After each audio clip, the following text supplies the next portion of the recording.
When was the last time I made a T8BG episode? My last episode was the classic Sonic the Hedgehog Glitch Fest, and that was a whopping 5 months ago? Really? 5 months ago? It's been that long? I think we should make a video on a game I have not talked about on this channel before. About Crash Bandicoot. I haven't talked about this game on this channel, really.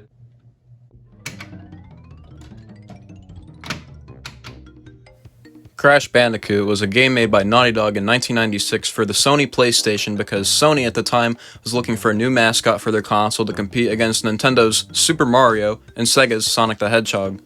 The game itself became really popular and sold millions, and still to this day one of the most iconic games of the 90s and one of the reasons why PlayStation is so popular now to this day. The story for the game is quite simple. The evil scientist Dr. Neo Cortex and his partner Dr. Nitrous Brio are trying to make an army of evil mutated animals and creatures to take over the world. But when they put Crash into whatever the fuck that thing is, it fails and then he escapes. But then realizes that Cortex still has his girlfriend Tana and needs to go back and save her before they can turn her into a mutant warrior monster. The reason why most people like this game is because of the simplicity of how the game was made. Since 3D gaming was still new at the time, they basically made a 2D game but put it in the perspective of a 3D approach. And what do I mean by that? Well, you run straight forward and occasionally backwards with some occasional 2D platforming, while smashing into boxes and enemies and also collecting Wumpa Fruit. The controls are also quite simple. You just use the D-pad on your controller, the jump button, or your spin button. It's that simple. Most people at the time didn't know how games would work in 3D, so most games would just throw you into an empty space with poor platforming, and nothing really much to do and crappy control, and very crappy camera control, and pretty much just called it a day. But with Crash Bandicoot and Super Mario 64, it shows that you can make a 3D platformer, if done correctly. Sure, Super Mario 64 was more complicated, but Crash Bandicoot shows that you can take a game that works in a 2D perspective, but make it into a 3D platforming adventure with challenge. Speaking of challenge, I don't think playing through the game casually is very challenging. It is still really fun though, but I still did die here and there, but the challenge doesn't start until you try to 100% the game. And let me tell you, I 100%ed this game and it broke me. So much blood, sweat, tears, and so many broken controllers, and 7 years later, I finally did it. It took me 7 years to do this. Where is it? Right there. 7 years. Crash Bandicoot 100%. 7 years. Every gem, every box, everything. It was 100% worth it though. Would I do it again? Hell no, but it was fun. But also hell. To collect every gem, you have to smash every box in each stage. Boxes contain different items such as Wumpa Fruit, extra lives, character tokens, but we'll get to those in a minute, and Aku Aku masks. That gives you an extra hit, or two, depending on how many that you've grabbed. And if you collect 3, you'll become invincible to pretty much anything besides pits. Oh fuck! Watch out, Crash! Oh fuck. There are also TNT boxes that you can jump on top of, and then they count down from 3, and then it destroys pretty much everything in your surrounding. But if you obviously spin into one, you'll die. Kinda obvious, no shitter right there. There is also a special occasion where you need to get 3 character tokens to get a bonus stage where you get 2 keys. To get those 2 keys, you need to find 3 Cortex tokens in 2 stages, but it's really not that hard to find them, so it's not really that challenging. The only challenge is, again, completing those bonus stages, those 2 specifically, and also getting the gem in those 2 stages that you just unlocked getting those 2 keys. The Tana tokens are for a normal bonus round.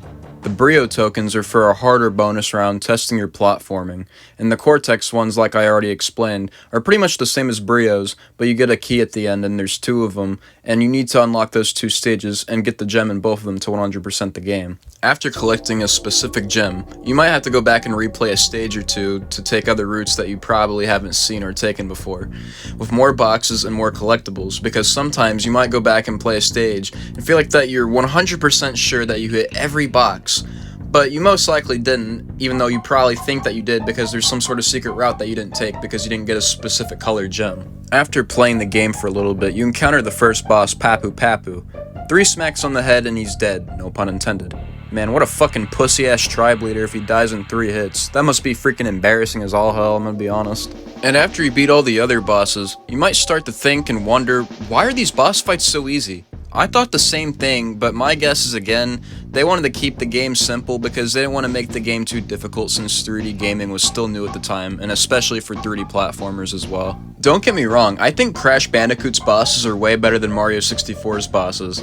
In Mario 64, all that you do is just swing Bowser around 3 times in a row and a bomb, and that's it. You're pretty much just done there. At least in this game, you have more variety and different bosses with different patterns. Let's talk about the graphics and the environments in this game. I think the graphics still look really good to this day. Even for PlayStation 1, I've seen worse.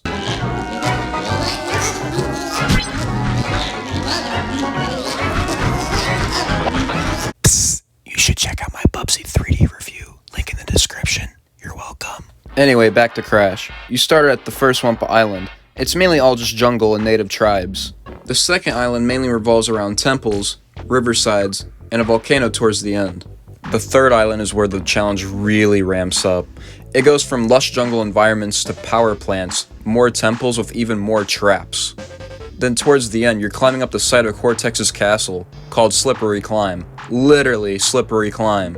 And the lab areas of Cortex's lab assistants. The music in this game is pretty good. Nothing to write home about, but it's still pretty good and it fits the right environments. With the first 2 islands, the music is based off of the jungle environments, when towards the end of the game, on the third island especially, the music ranges from a techno-type music representing the toxic areas and the wasteland areas and all the lab areas. After you complete all the stages, you finally confront Cortex and kick his fucking ass. And man, let me just say this, for a final boss, this was too freaking easy. Oh well. After your huge adventure, you finally save your girlfriend and happy game. Woo! Game over. Yeah. That's it. That's Crash Bandicoot. Or if you're a freaking maniac like me and actually decided to 100% the damn game, you can actually pussy out and you don't even have to fight Cortex. You can just get Tawna and just leave on this freaking bird. Man, that's lame. I'd actually have the normal ending, honestly. Plus, I'm pretty sure the normal ending is intended since it literally matches the opening to Crash 2 and carries off straight from the first game, assuming that you did not 100% it of Cortex falling down to the Wumpa Islands. That's enough of my nitpicking anyway. But at the end of the day, this is still a classic and still worth playing to this day. Is it the best Crash game? Far from it, no, but it's still a really good game and still a classic and really fun to play to this day, like I said. If I had to give this a rating, I would give this a solid 7 out of 10. It's really good, but again, not the best, but for one of the first ever 3D platformers and for one of the first ones that ever succeeded, really good and still worth playing to this day. Yeah, with that, I hope you guys enjoyed this video. Comment, like, and subscribe, and see you guys in the next one.